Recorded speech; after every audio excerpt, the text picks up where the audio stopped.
Welcome to The Learning Curve, the podcast for parents and educators, where we discuss positive parenting and supporting your child on their learning journey.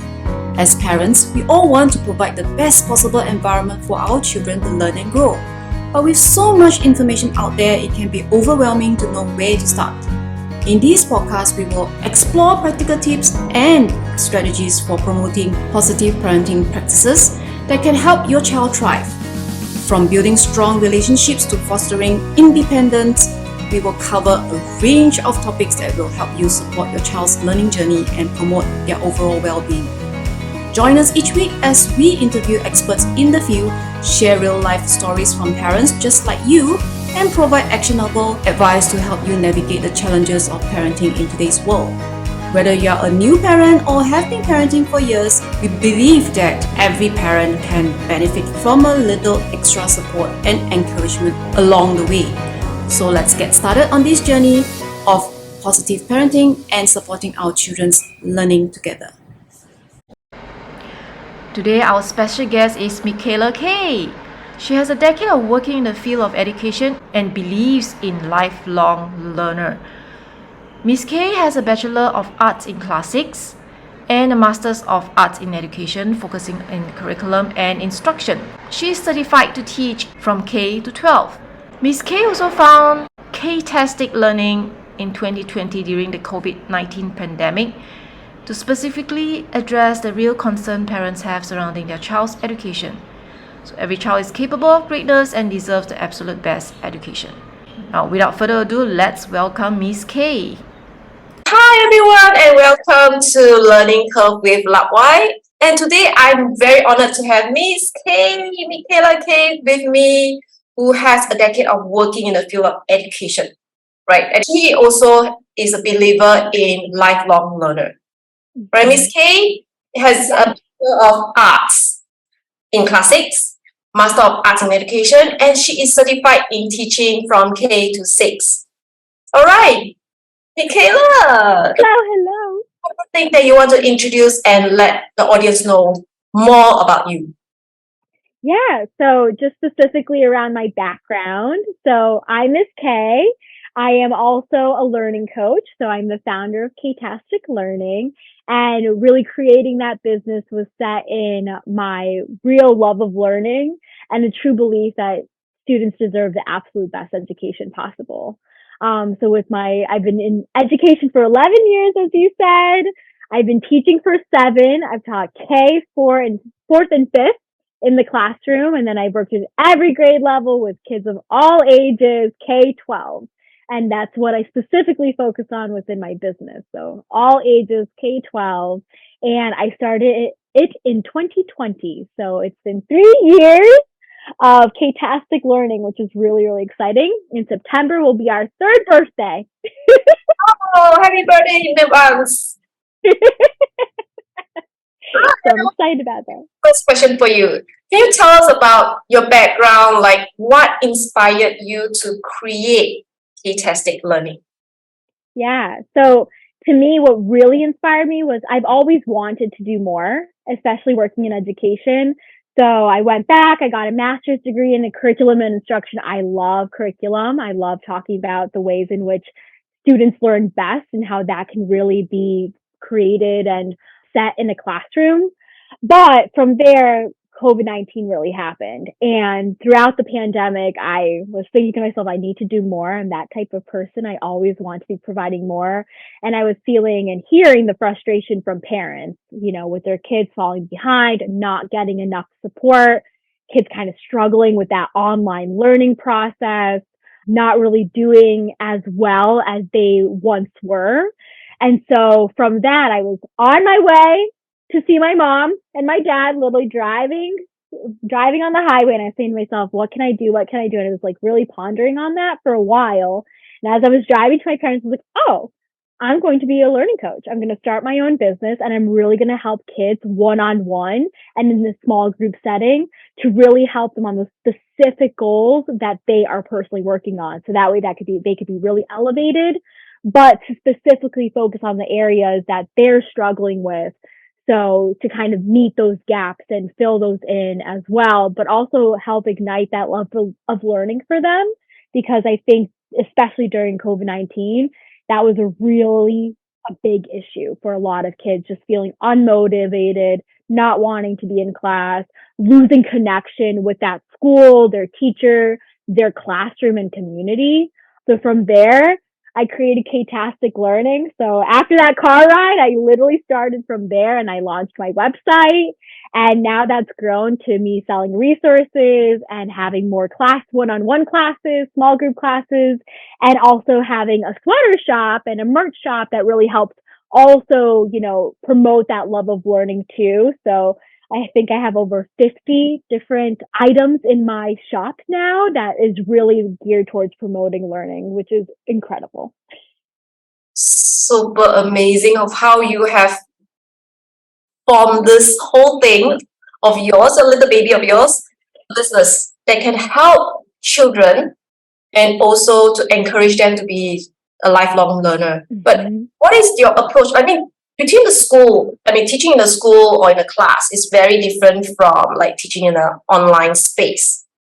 And of course, while creating a curriculum is also very different because you don't get to see them face to face. You can't do hands-on as much as you do online.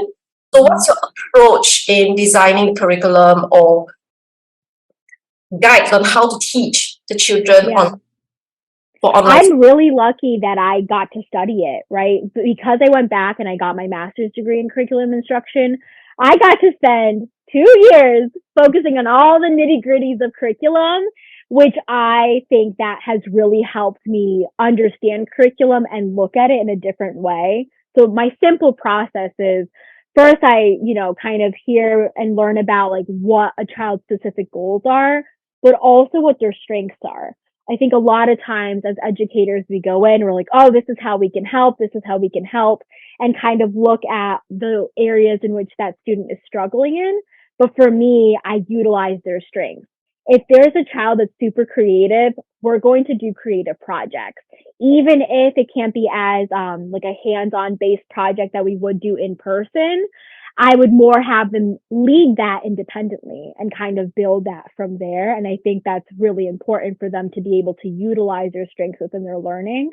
And then I also use a backwards approach. So I use the understanding by design. So I look at their end of, what is that end result that we're really trying to get at? What's that objective and what are those end goals? So I'll look at state standards, national standards, and their personal goals. So that way they're really not just focusing on that one goal for that one moment, but what is like a year-long goal that they have.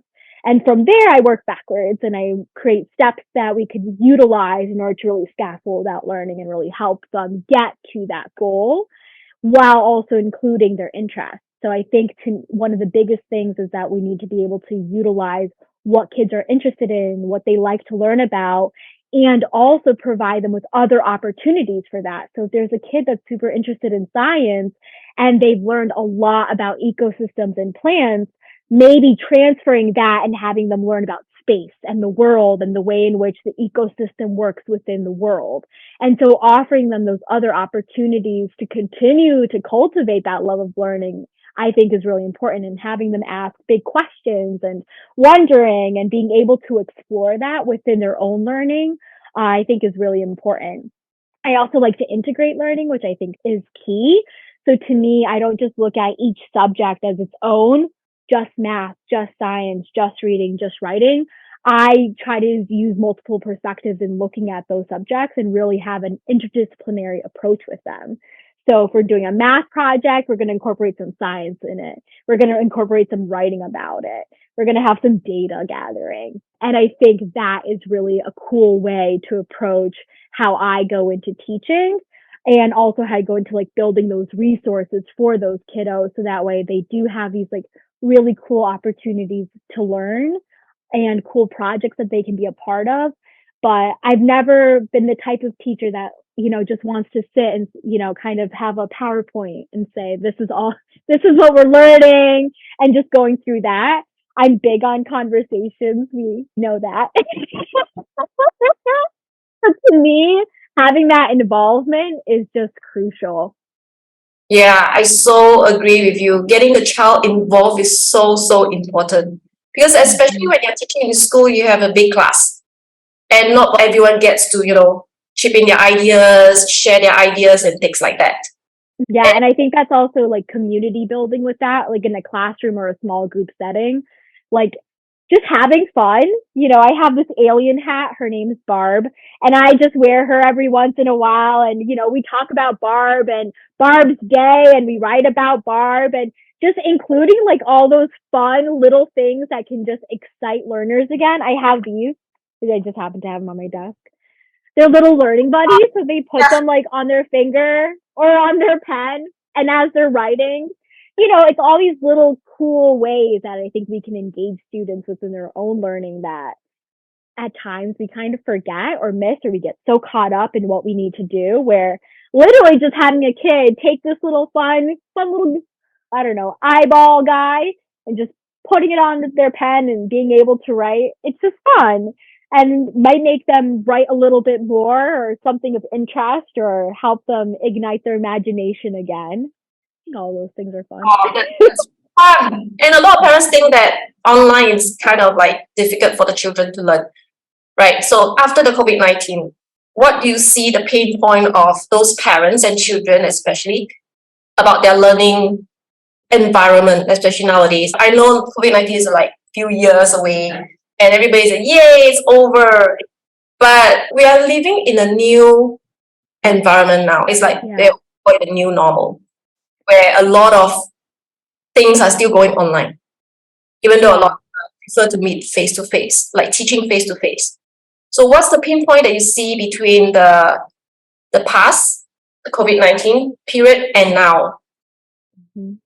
I think even though we are in that celebratory, yay, post-pandemic, we have a lot of work to do, and that's like really quite obvious. And I think as educators, that was something that we knew while the pandemic was happening and post-pandemic. I think one thing, something that I mentioned earlier, is academically. Children really did miss a lot of learning, and for certain students, they missed some concepts while other students missed other concepts. So right now, I think a big part of educating kids and really a struggle for parents too is kind of figuring out like where does their kid lie in terms of where they're at academically and what their goals even are. A lot of times we just focus on year goals, but now, educators really need to be looking at what were the standards and what were the goals from the previous year. And then really assessing kids to figure out where they lie within those standards, bridging them to their current year, and then really looking ahead and being able to find ways in which they could incorporate what a student is missing. Let's say in math, maybe they missed geometry, how they can utilize geometry and incorporate that within their current goals. So that way they could get some of that learning that they had missed, but also not just doing the curriculum that they had missed and staying kind of on grade level curriculum, and then moving on beyond that too. I think sometimes we say, okay, a kid has mastered curriculum for the year, but in reality, we need to look at students not just from a year to year basis, but a long-term basis within their learning. Learning never stops. I never believe learning ever stops. My learning never stops. So I really think that it's important for us to be utilizing their strengths within their academics, because they are behind. And overall, kids are about, at least they started around a year behind.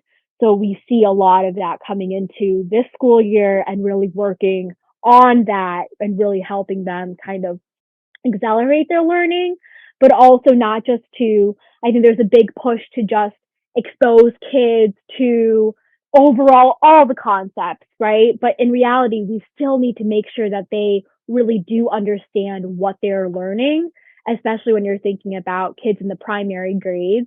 Those foundational skills and concepts are key, and that's what's really going to help them elevate their learning as they continue on. But if a kid doesn't know how to decode a word, then how are they going to be able to have and write a lengthy essay, right? They need to be able to have and utilize multiple ways of their different skills and concepts. And I think like an interdisciplinary approach is important to do that. So agree with you on that. Because a lot of parents are looking at out, so they're trying to get it, learn for the kid at this period, and then after that, you're past them. they forget about it. But like what you say, it's lifelong learner. It's not just for that period. And primary school is such an important period where they build their foundation strong. Yeah, and you can really tell, like, I work with kids of all ages, and so you could really tell when kids haven't been able to focus on those foundational concepts.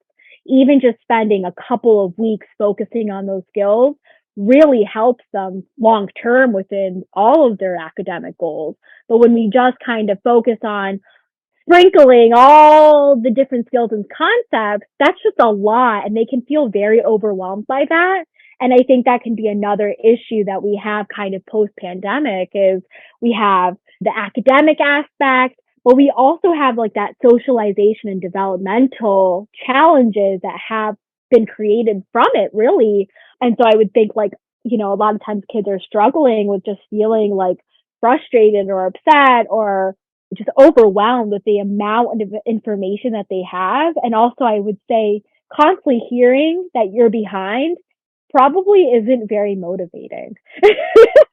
and feeling the overall general like frustration or difficulty like within their community around that probably isn't very helpful for them either. And that's what we see. Like another aspect as to what has been the challenge, I think, would be definitely that socialization, that developmental part too, because the kids are frustrated, but they didn't have over a year socializing with their friends, being involved in a community, responding to a situation the way that they normally would because it was all online. So I think a lot of times like kids feel disconnected with their school, with their work, with their families a little bit. And then families are working together with them to say, okay, where and kind of see where they're at, how they're feeling. Like there's a lot that has been out there and a lot of kids have been struggling. And there's a lot out there in terms of like mental health and dealing with those sorts of difficulties because I think that they have faced just a very difficult time, a lot of loss, a lot of grief, a lot of change all at once. And I would say too, a lot of times we forget that kids are super resilient. Yeah. But we also have to build an environment that helps them be resilient. And if we constantly tell them you're behind, and only focus on that, then how are they going to be able to build that resiliency? So I would say that's another aspect of the negative aspects to COVID-19 and post-pandemic. What we're working with is really helping kids know that, hey, it's okay if you're behind in a skill or a concept, but also look at all of these things that you have accomplished and all of these successes that you have and really celebrating them. I think the more and more that we do that, the more that kids are going to feel like, okay, I can be resilient and I can do this, and kind of finding themselves again within their community and their friends and school and just getting back to kind of like that normal sense of normalcy that they were in beforehand, but more resilient. I do agree. That part where after the pandemic is like parents are always telling the kid, oh, the 2 years have slow you down and you need a lot to catch up. You're right behind. You need to, all the negative words on the child. And by putting all these negative words, and the child will believe that, oh, yeah, it's a pandemic. I'm way behind now. I'm not good enough. I need to catch up. And indirectly, subconsciously, is adding a lot of pressure onto the child, on top of the parents. I think parents also stress that I need to help my child to push forward. And at the same time, it's adding the mental pressure, the academic pressure, all the pressure are all stacking up one by one. Unknowingly, they do not realize that actually we are the one also adding the pressure on them and adding all the negative words that makes it harder for them to move forward. Why is my child until now still don't get it? Why is it she or he still falling behind? I believe because a lot of time, maybe you are unconsciously telling the child that you need a lot. You need to work harder to catch up. You're way behind. So in their minds, like, I'm way behind. I need a lot to catch up. I'm not good enough. All these would keep adding on to your mind. And it's hard to absorb and learn when you have all these things inside because it's blocking. Absolutely. And as you said, like, I'm not good enough, that I think can become such a loud voice. There's a quote that I've read or I don't know if I was thinking of it or I'm not sure. I'm pretty sure I read it somewhere. And it said, let the loudest voice in your mind be a positive one. And I read that and I was like, oh my gosh, like that really spoke to me. And I'm always telling my students, life positive messages, life lessons, things like that. And I said it to one of my students because she's really down on herself and, and feeling like I'm not good enough. I'm not good enough. And I think that's something, right, that we have if we hear all these voices telling you you're behind, you're not good enough, you need to catch up, you need to catch up. At some point, how do you not, and you're a kid, especially, your brain's not fully developed, you're not developed, you're not an adult. How is it at some point that you say to yourself, you don't believe that anymore, right? At some point, if you keep hearing it again and again and again, it's really hard not to believe or to say, wait, I am good enough, especially if 90% of the voices around you are saying you're not or you are behind.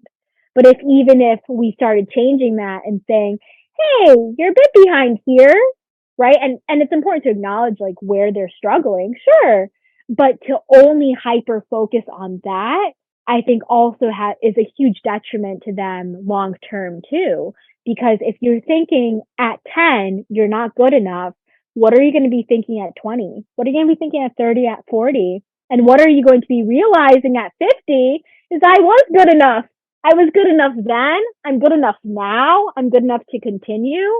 And I think that is something that for us, for me and you, we focus so much on that within our classes is really building that back and saying, hey, you are good enough. And then with that too is if they always have that subliminal messaging or even overt messaging of being behind and not good enough, then what are they going to dream for themselves in their life? Yeah. Right? Like they're going to say, I have this dream and I'm not good enough. I was told I can't do it.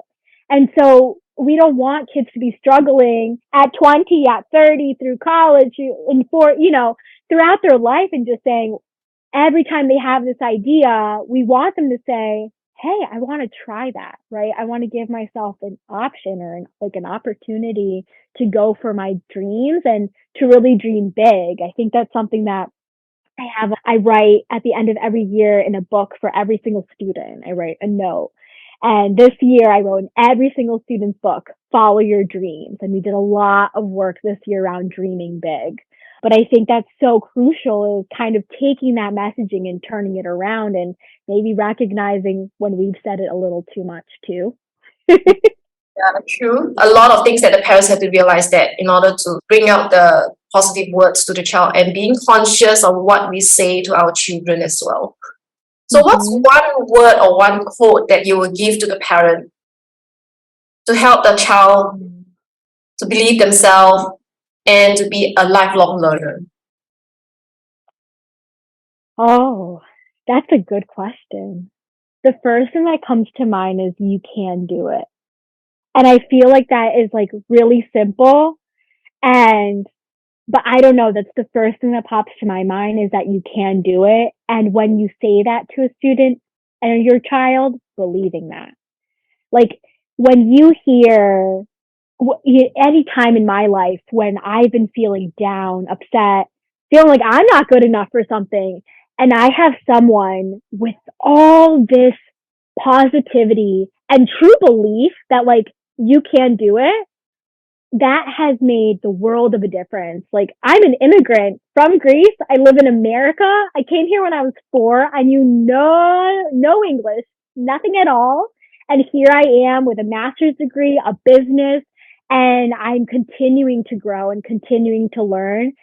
And just to have people around me that like have truly believed in me has made the world of a difference because I've had that little fire within me.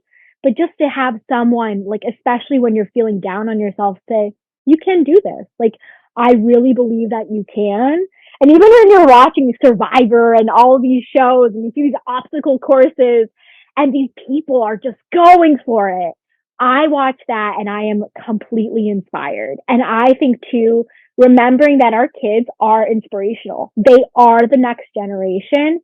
And if we even give them an ounce of that belief, and really when we're saying that to them, when we're saying you can do it, and we believe that, they can take that and just run with it. And they have their whole lives ahead of them. So for us, we care so much. We're so in it. We're looking at those goals. But I think for parents, just taking a step back, and when you see your kid struggling or they're upset, just take a step back, and instead of being the one to always voice your concerns and your thoughts, telling your child, hey, you can do it. And also asking them too, like, why are you upset, or what are you feeling about this? Because I think another thing is sometimes we forget that kids are kids, yeah, but they have a lot of really insightful knowledge. They're super observant. They usually know more about, how they're feeling. And they can feel like, okay, I got a question today about how I'm feeling, and now I can voice that. So a lot of times we put that on our kids, but even just allowing them to have a voice and to be able to try, and also knowing, like, I think sometimes as parents, parents can get so worried, like, oh, my kid made a mistake. I'm not sure what to do. Now I'm really worried about that, right? But your kid's going to be fine. And I think saying that and coming, from that perspective and saying, I believe a lot in you, and you're going to be okay. Like, you made a mistake. That's okay. I make mistakes too. I think owning that. But I would say that would be my quote. You can do it. It's simple, but I think it's very effective. I do agree. And getting to know their feelings as well while saying that. I think it's the intention of why we say it and when we say it. So we don't just say it for the sake of saying it, but having the real, true, authentic intention of telling them that you can do it. Your child can actually feel it. Absolutely. Like what you mentioned, they have a lot of feelings. They do have all the true feelings inside.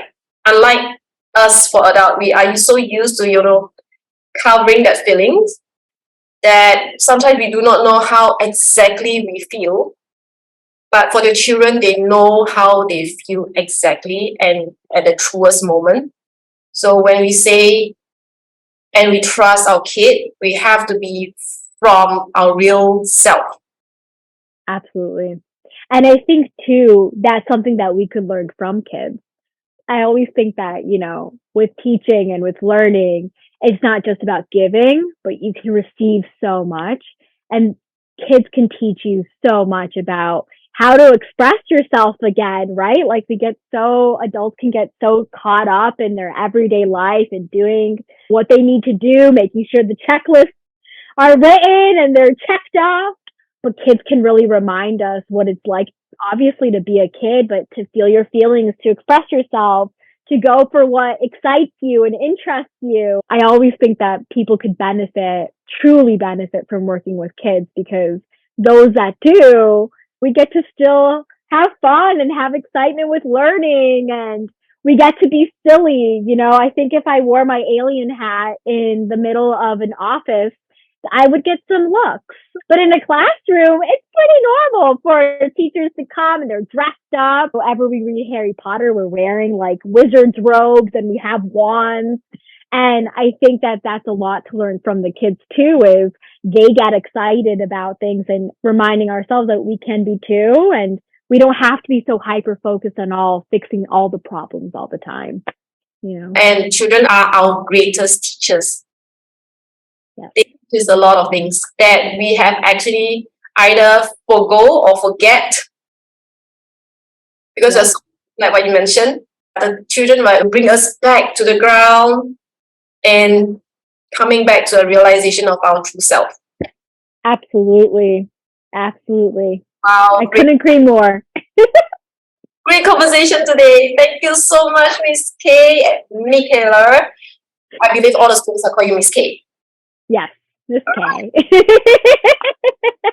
Thank you so much. It's been my honor and my pleasure, and I just really, really appreciate this so much.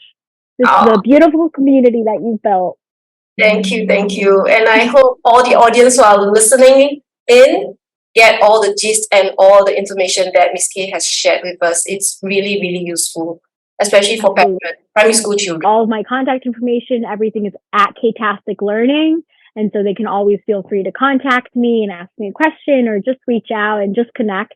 I always love connecting with parents. And I'll be sharing all her social media links and website on our show notes. So do check out and find her on the show notes as well. Do DM her or contact her if you have any more further questions about learning and supporting your children on the learning journey. All right, thank you, and thank you all the audience for listening in. I'll see you in the next episode. Bye. Thank you. Bye. Thank you for tuning in to The Learning Curve, the podcast for parents and educators. We hope you found our today's episode helpful in supporting your positive parenting journey and your child's learning and development.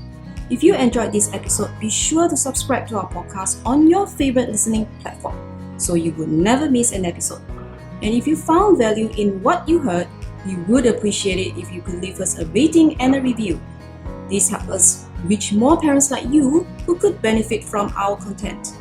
We also want to hear from you if you have any questions, comments, or feedback. Please don't hesitate to reach out to us through our website or social media channels. We are here to support you on your parenting journey and are always happy to hear from our listeners. Thank you again for listening, and we look forward to sharing more valuable insights and strategies with you in our next episode.